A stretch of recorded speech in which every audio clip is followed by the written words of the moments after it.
Move the chains. Welcome to the EndZone YouTube. Let's move the chains because today we're going to go over each of the 8 UFL teams' biggest questions as we head into the 2025 season. Be sure to comment down below on a player you were excited to see suit up in the UFL this year. So we'll start off with the DC Defenders.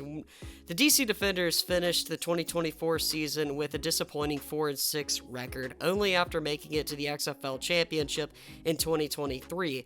Part of the Defenders' success in 2023 was their commitment and ability to control the line of scrimmage on both sides of the ball. In 2024, they failed. On defense, DC allowed 124 rushing yards per game, most in the league by 16 yards. And then on offense, the loss of Abram Smith in the preseason was a huge blow at the running back position. Smith will be able to return for DC in 2025 and will be a key piece for this offense. My question for DC is, can they become a more physical team that will impose their will on the line of scrimmage on both sides? All right, now we're going to look at the Memphis Showboats, who had a horrible season last year. And now Ken Whisenhunt will take over as the new head coach of the Showboats.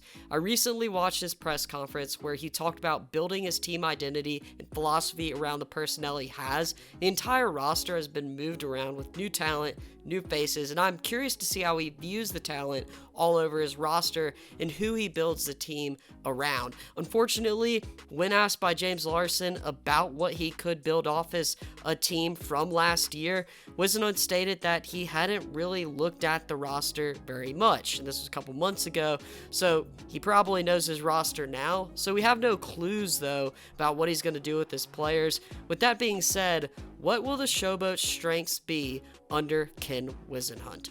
Now we've got the Arlington Renegades. Arlington finished the season strong, but each game on their schedule felt like a boxing match. They started off 0-6 and finished with only 3 wins overall, with each loss as competitive as the next, falling by 1 at Michigan, 5 at San Antonio, 8 at Houston, 3 at St. Louis, 1 at home versus DC.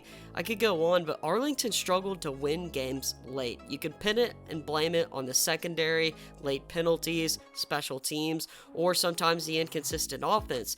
But to me, it comes down to the entire team. A majority of the season, when Arlington was presented with key football moments, the entire team and coaching staff failed to play complementary football. So my question is, how will this organization respond in the light of underperforming in key football moments during the last season? St. Louis, the AJ McCarron saga is over, so there is an open competition between Manny Wilkins, Max Duggan, and Shavon Cordero. This quarterback room is really loaded. Wilkins is a returner to the room, and he posted 305 yards passing last year, 1 touchdown and 3 interceptions, but he also showed promise with his legs, 24 carries, 141 yards, and 3 touchdowns. Max Duggan comes from TCU and the LA Chargers as a guy who is tough as nails. He led his team to a national championship appearance using his physical running style and deep ball, which Anthony Becht, head coach, has gone on record to admire. Cordero may be the one who's the most under the radar name to watch for, but I think he might have the highest upside. He was drafted in the first round of the UFL draft out of San Jose State, so we know St. Louis really thinks highly of him, and he was one of the most exciting Mountain West quarterbacks during his time with the Spartans and even at Hawaii before he transferred. We all know the Battlehawks have a championship expectation coming into the season, so my question is, will any of these 3 quarterbacks take St. Louis to their first ever championship game? Houston. Things were rough for the Houston Roughnecks last year, and many people believed that a new head coach would come in and turn things around, but that is not the case. CJ Johnson remains the head coach, coming off of a 1-win season. Houston had one of the worst offenses I've seen since the days of the Alliance of American Football, and they took a step back last season after posting a respectable 5-5 record in the United States Football League as the Houston Gamblers. I will say that defensively, the unit probably put in as much effort as they could, given their offensive woes. Those struggles offensively circulated around an offensive line that just could not put it together.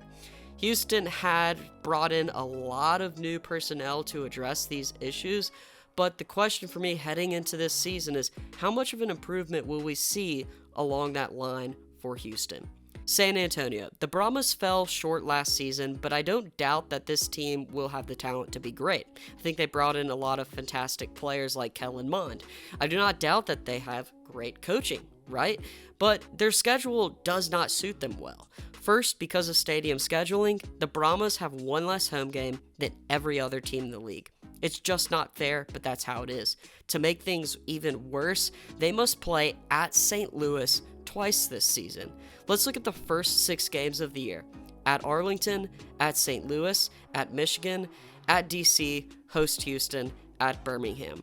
4 straight away games to start, and then within the first 6 games, you play 3 of the best teams in the league. Can the Brahmas win despite a poor schedule setup, and then can they weather the storm early to be a championship caliber team?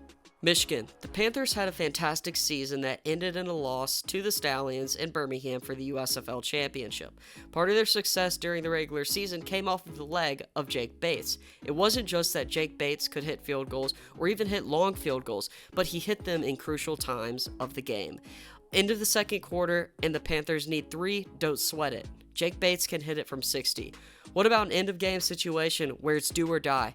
Jake Bates will bail you out.